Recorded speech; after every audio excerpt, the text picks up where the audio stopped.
자, 드디어 우리 입자가 운동을 하는 게 속도와 위치, 속도, 가속도를 알면 그 입자의 운동을 유일하게 결정할 수 있다고 했었죠. 혹은 가속도만 주어지면 초기 조건만 주어지면 우리 입자의 운동을 정확하게 혹은 유일하게 기술할 수 있다고 얘기했어요. 근데 지금까지 했던 걸 그래서 우리가 소위 운동의 원인을 생각하지 않는 정력학, 스태틱스라고 해서 정력학을 보는데, 우리 이제 좀 더 근원을 파고들어서 그러면 그렇게 가속 운동을 하게 되는 운동의 원인이 뭐냐? 그게 바로 힘이라는 거죠. 그래서 입자의 운동은 원래 속도, 가속도로 우리 설명을 했지만 그 원인이 뭐냐? 힘이 있기 때문에 그러는 거죠. 그러니까 힘에 의해서 어떻게 운동이 일어나느냐. 그래서 우리 이게 사실 뉴턴의 세 개의 법칙으로 이제 정량화되고, 특히 제2법칙이 공식이 있기 때문에 그걸 이용해서 앞으로 여러분들을 훨씬 더 재미있고 복잡하게 만드는 법칙을 드디어 도입하게 되는 거죠. 그래서 우리 보면 힘을 주니까 가속도가 생기더라. 그러니까 어떤 물체에 힘을 더 많이 주니까 가속도가 더 많이 생기더라. 그 양은 서로 관계를 봤더니 힘과 가속도는 크기뿐만 아니라 방향까지도 고려했을 때 서로 비례하더라 라는 사실을 우리가 알죠. 근데 우리가 정량적인 관계를 보려면 비례한다고 쓰면 등식을 쓰고 싶으니까, 그러니까 A가 우리 가속도는 벡터인 걸 알죠. 그러니까 요거는 힘도 벡터예요. 그래서 비례상수가 얼마냐? 비례상수를 우리가 질량으로 정의해요. 힘과 가속도 사이에 비례관계가 있는데 그 비례상수를 질량으로 정의하고, 다음과 같은, 이게 나중에 배우겠죠. 뉴턴의 제2법칙으로 다음과 같이 정의한 거를, 그때 나오는 이 양을 관성질량, 관성 혹은 영어로는 inertia라고 하는데, 관성은 뭐냐면 외부 변화에 잘 움직이지 않으려고 하는 성질을 관성이라고 불러요. 그럼 이게 왜 관성이냐 봅시다. M이 무지 크면 힘을 아무리 줘도 가속도가 질량이 작은 것보다 조금 생기죠. 일정한 힘에 대해서 질량이 크면 클수록 생기는 가속도는 작아진다 이거예요. 크기가. 그러면 질량이 크면 클수록 변화를 거부하려는 관성의 성질이 있다고 해서 여러분 관성 질량이라고 하죠. 물론 나중에 중력을 이용해서 정의한 질량, 중력 질량이 있는데 뭐 일반 상대론까지 얘기할 필요는 없지만 그 두 개는 이제 서로가 같은 걸로 우리가 생각을 할 수 있어요. 그래서 우리 그거는 이제 좀 이따가 보고, 그래서 뭐냐면 가속도의 원인은 힘이라는 거죠. 힘이 있기 때문에, 힘이 있으면 가속도의 원인을 준다. 그래서 외부에서 힘을 주면 이게 뭐죠? 속도의 2차 미분이에요. 변위의 2차 미분이에요. 따라서 그 더 고차 미분은 우리가 더 필요 없다는 거를 우리 이 법칙에서 또 얘기하고 있죠. 자, 그래서 뉴턴의 제1법칙은 우리가 소위 관성의 법칙이라고도 하는데, 옛날에 그리스 시대 철학자들은, 과학자는 아니죠. 왜냐하면 실험을 안 했으니까. 철학자 중에 아리스토텔레스가 이 세상의 가장 자연스러운 상태는 뭐냐? 그 공을 땅바닥에도 굴려봐. 그럼 움직이다가 서잖아. 그러니까 모든 물체는 정지하고 있는 게 가장 자연스러운 상태다. 그거는 우리가 이제는 알면 마찰이 있기 때문에 그런 거고, 또 하나는 그거는 지구 정지 접촉에서 그런 거고, 그게 아니라 태양 중심에서 보면 지구가 막 돌고 있는데 정지하고 있는 거 아니죠. 그래서 그건 뭐냐면, 뉴턴은 그래서 그렇게 생각을 하지 않고 머릿속으로 생각해 보면, 바닥에 그런 마찰이 있기 때문에 선다. 그럼 바닥을 점점 매끄럽게 하면 처음에 일정한 속도를 계속 유지하면서 갈 거다.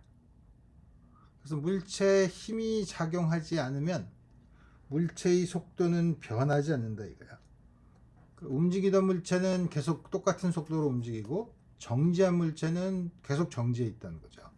사실 이렇게 두 개로 얘기할 필요는 없어요. 왜냐하면 정지하고 있는 거는 움직이는 거에 속도가 0인 특별한 상태니까. 그냥 다 다음 같이 얘기할 수 있죠. 그래서 이렇게 얘기하면 이 제1법칙을 우리가 왜 쓰냐 라고 생각할 수 있지만 이게 사실 굉장히 심오한 의미가 있는 거죠. 왜 심오한 의미가 있냐? 우리가 관측하는 어떤 뚝 떨어진 어른 다른 곳에 가서 물리 법칙을 본다고 합시다. 물체가 가속도를 측정해 봤더니 가속도가 0이야. 그럼 이 물체에 힘이 작용하지 않나? 혹은 이 물체가 로켓 안에 공이 있는데 공에 힘을 받지 않는데 로켓이 가속도를 가지고 움직이면 공은 반대 방향의 가속도를 갖고 움직이죠. 이 경우에 가속도가 있으니까 힘이 하나도 없는데 왜 움직이지? 여러 가지 생각을 할 수 있죠. 그래서 물체가 속도가 0이 아니면 등속도로 가속도가 0이 아니면 전부 합한 힘 혹은 알짜 힘이라고 하는 그 힘이 합이 정말 0인가 알기 어렵단 말이에요. 그래서 뭐냐면 제1법칙은 물체의 힘이 작용하는 힘이 전부 합해서 0이면 물체의 속도가 변하지 않는 좌표계가 존재한다는 뜻이에요. 그걸 우리가 관성계라고 해요. 그래서 관성법칙은 처음에 들으면 이 얘기를 들으면 관성법칙을 얘기를 들으면 당연한 걸 왜 얘기하냐라고 얘기하지만 사실은 관성계가 존재한다. 이 세상에는 관성계라는 게 존재한다. 물체에 힘이 작용하지 않으면 가속도가 0인 좌표계가 존재한다. 라는 걸 말하는 거예요. 자, 두 번째 나타나는 게 있어. 물체에 힘이 작용하면 운동 상태는 변하는데 그때 변하는 게 뭐냐면 F는 MA야. 다음과 같이 주어진다는 거죠. M 곱하기 dVdt라는 거죠. 근데 사실 엄밀하게 얘기하면 우리가 요 P라고 생각한 운동량은 나중에 좀 더 자세히 얘기하겠지만 속도에다가 질량을 곱한 양이에요. 요거에 대한 시간의 변화량을 힘으로 정해요. 그러니까 우리가 흔히 보통 F는 MA 하지만 정확하게는 F는 dPdt예요. dPdt 그럼 사람들이 뭔지 모르잖아. 근데 뭐냐면 요 다음과 같이 쓰는데 이게 뒤에 있는 MA를 쓸 수 있으려면 M이 질량이 운동할 때 시간에 따라서 변하지 않으면 되죠.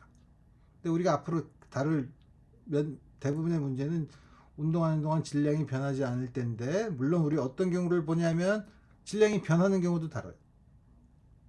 그래서 로켓이 있으면 로켓에서 연료를 분출할 때 연료를 제외한 로켓 본체 운동을 보면 그 사이에 질량도 변하죠.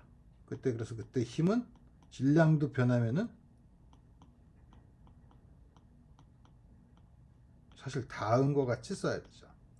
그래서 F는 M이라고 할 때는 질량이 변하지 않는 특별한 경우를 본다 이거예요.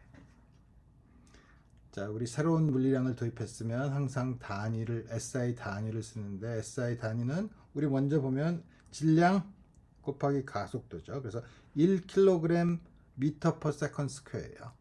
우리 다 쓰기 귀찮으니까 우리 이걸 1뉴턴이라고 정해요.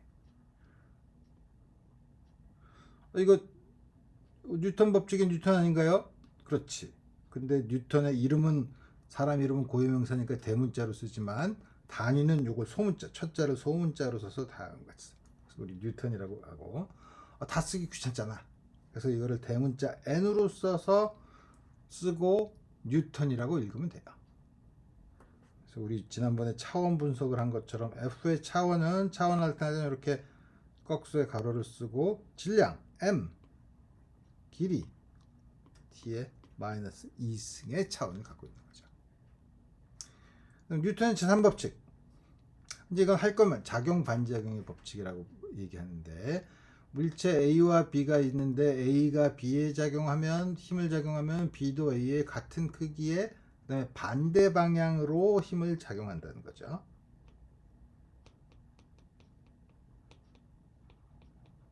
그래서 이게 사실은 그럴듯해 보이지만 나중에 우리 아주 심각한 물리적인 내용, 운동량 보존이라는 아주 심각한 내용을 암시하는 법칙이에요. 그래서 우리가 작용 반작용의 힘을 뺄 때는 여러분들이 주의해야 될 게 있는데, 뭐냐면 한 물체에 작용하는 힘은 아니에요. 예를 들어서 탁자 위에 참외, 탁자 이렇게 있다고 하면 탁자에 작용하는 힘은 중력이 잡아당기는 힘, 밑에 탁자가 있는데 탁자가 물렁물렁하면 그냥 쑥 빠져들 텐데 그렇지 않고 딱딱한 걸 유지하는 건 위에서 눌러도 난 들어가지 않겠어. 약간 저항하는 힘이 있죠. 우리 그걸 우리가 식탁에서 나오는 수직항력이라고 해요. 이 두 개는 한 입자에 작용하죠. 한 입자에 작용하는 거는 우연히 크게 갖고 그러니까 힘이 균형을 이뤄서 R자임이 0인 경우를 얘기하지, 힘의 크게 갖고 방향이 같다고 해서 반대라고 해서 요게 작용 반작용의 쌍은 아니에요. 작용 반작용의 쌍은 뭐냐? 참외가 이걸 누르는 힘,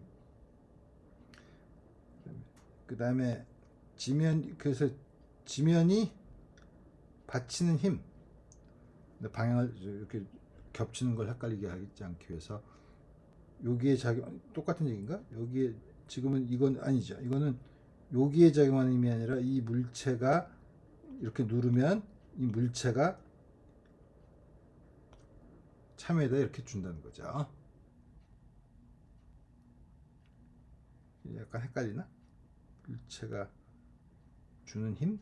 아니죠. 헷갈리지 않죠. 물체가 주는 힘, 책상 바닥이 물체에 주는 힘, 두 개가 작용 반작용의 쌍이죠. 자, 그런데 그러면은 그게 여기 나와 있네. 요 힘이죠. 그 지구가 잡아당기는 힘, 지구를 참외가 잡아당기는 힘, 이것도 중력이 크게 갖고 방향이 반대이고 다음 것이 주어지니까 작용 반작용의 쌍이네. 그래 보이죠. 여기서 이제 문제가 생기기 시작하죠. 왜 문제가 생기냐? 두 물체가 일광년 떨어져 있다고 칩시다. 모든 정보는 빛의 속도보다 빨리 갈 수 없어요. 그럼 여기서 이렇게 있으면은 어떻게 되죠? 물체는 B가 있으니까 B가 A를 잡아당기는 힘, B가 A를 잡아당기는 힘, B는 A가 잡아당기니까 B가 두 개는 작용 반작용의 쌍이죠. 그래 보이죠? 갑자기 이걸 이렇게 움직였다고 칩시다. 갑자기 움직이면 이거는 여전히 B가 여기 있으니까 다음과 같은 식으로 힘을 받아요. B는 이렇게 움직였다는 정보가 자기한테 도달하려면 1년이 걸려. 1년 후에는 여기 있다는 걸 알지만 1년 전에는 계속 여기 있는 걸로 알고 있으니까 다음과 같이 힘을 받지. 두 개는 크기가 다르고 방향도 반대가 아니네. 이건 작용 반작용의 쌍이 아니죠. 어떡하나? 그래서 우리가 작용 반작용의 쌍을 얘기할 때 여러분들이 흔히 사람들이 놓치는 게 뭐냐면, 작용 반작용의 쌍은 이런 문제를 없애기 위해서 다 있는 경우, 접촉한 물체에 작용하는 힘이 A와 B가 있으면 A가 B에 작용하는 힘은 B가 A에 작용하는 힘과 크기가 같고 방향이 반대라고 얘기해야 되죠. 멀리 떨어져 있으면 성립하지 않죠. 그래서 나중에 장이라는 개념을 쓰는데 우리 이건 나중에 전기장 얘기할 때 더 하도록 하고, 자, 이제 여러분들한테 모순 딜레마에 빠지는 질문, 시험 문제 나오면 어떡하나요? 내가 얘기한 이걸로 선생님과 싸우게 되는 건 싫으니까 중력인 경우에는 뭐냐면 우리 어떻게 생각하냐면 정지한 오랜 시간이 지나서 정지한 물체 사이에는 중력은 작용과 반작용의 쌍이라고 합시다. 지금 여기서 얘기한 거는 아주 특별한 움직인다는 정보가 빛의 속도보다 빨리 갈 수 없다는 조건 때문에 생기는 거죠. 그래서 우리 이런 걸 개떡같이 얘기해도 이제 여러분들이 소떡같이 알아들어야 되는 우리 다음과 같은 상황이 펼쳐지는 거죠.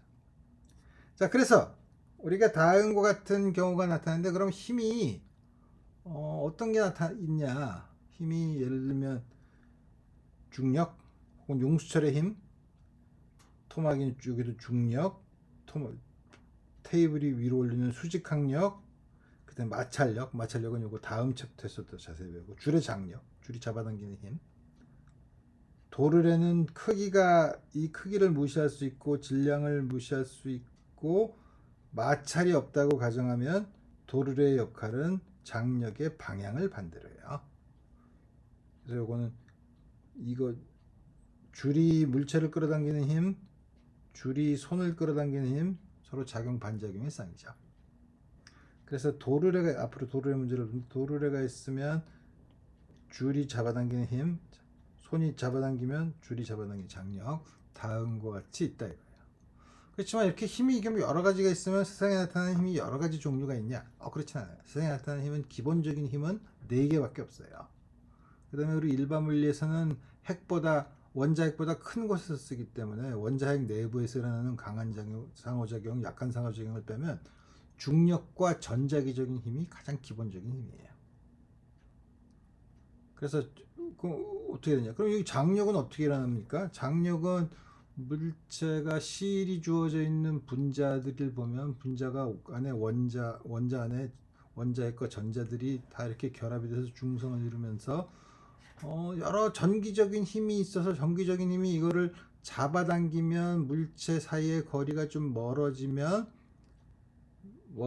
멀어지지 않는 방향으로 힘이 작용하고, 용수철 같은 경우는 줄이면 효과적으로 아주 복잡하지만 다 합하면 미는 방향으로. 따라서 용수철의 힘이나 장력 같은 거는 그 근원을 살펴보면 전기적인 힘이에요. 그러니까 이 세상에 나타나는 일반 물리 일상생활에서 보는 모든 힘의 근원은 사실 중력 혹은 전기 자기적인 힘이에요. 그렇지만 우리 근본적인 것만 좋아했다가 애먹으니까 우리 경우에 따라서 우리 이런 힘을 부르는 종류가 많다는 걸 보면 되죠. 마찰력도 그렇고, 마찰력은 이제 다음에서 좀 더 자세히 살펴볼 거예요. 자, 그래서 우리 예를 들어 봅시다. 2차원에서 힘이 F1이 이렇게 작용하고 있고, F1의 크기는 10N, 방향은 6. F2는 Y축으로 20N. 그랬더니 여기 원점에 있는 질량 2kg짜리 물체가 가속도가 이만큼 생겼다. 그럴 수가 없는데, 그건 세 번째 힘이 있나 보지. 세 번째 힘까지 합해서 그런데, 그러면 이런 가속도를 주기 위한 세 번째 힘의 크기와 방향은 어디냐?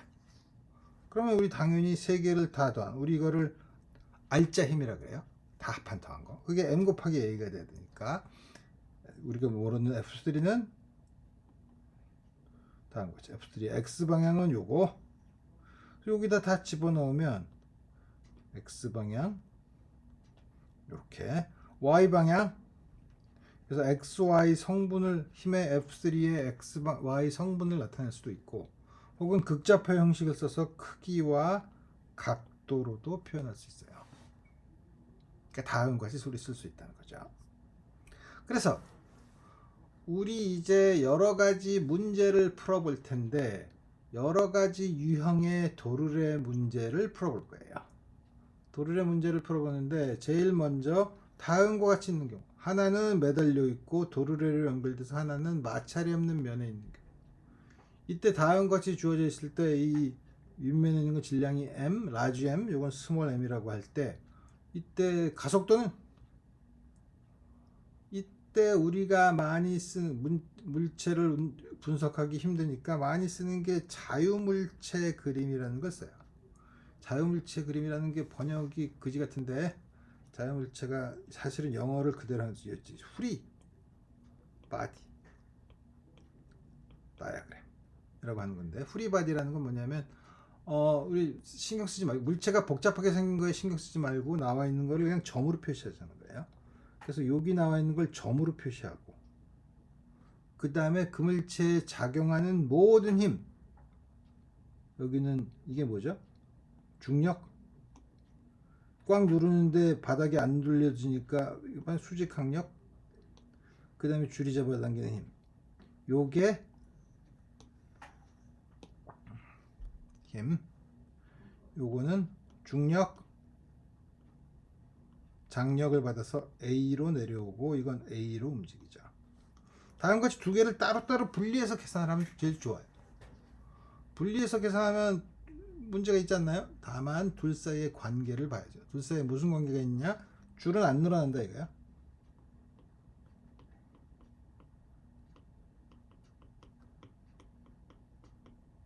이 조건, 반드시 우리 이런 조건을 쓰면, 여기서 그럼 올 때 이 가속도의 크기랑 이 가속도, 이거 방향을 잘 봐야 돼. 이 가속도의 크기는 같다는 조건이 주어지죠. 그 다음에 아까 우리 도르래에 의해서 T 도르래는 방향만 바꾼다고 했으니까 다음과 같이 해서 우리 풀 수 있어요. 자, 그래서 우리 여기서 이 자세한 이제 숫자를 집어넣어서 이제 문제를 푸는 건 다음 시간에 할 텐데, 우리가 앞으로 뉴턴 법칙에서 이런 여러 물체가 있는 경우에 우리가 문제를 푸는 요령은 뭐다? 자유물체 그림을 그려서 각각을 분석하고 둘 사이의 관계를 생각해 본다는 거예요. 우리 이걸 이용해서 우리 다음 시간에 좀 더 여러 가지 예제를 한번 풀어보도록 합시다. 오늘 여기까지 하겠어요.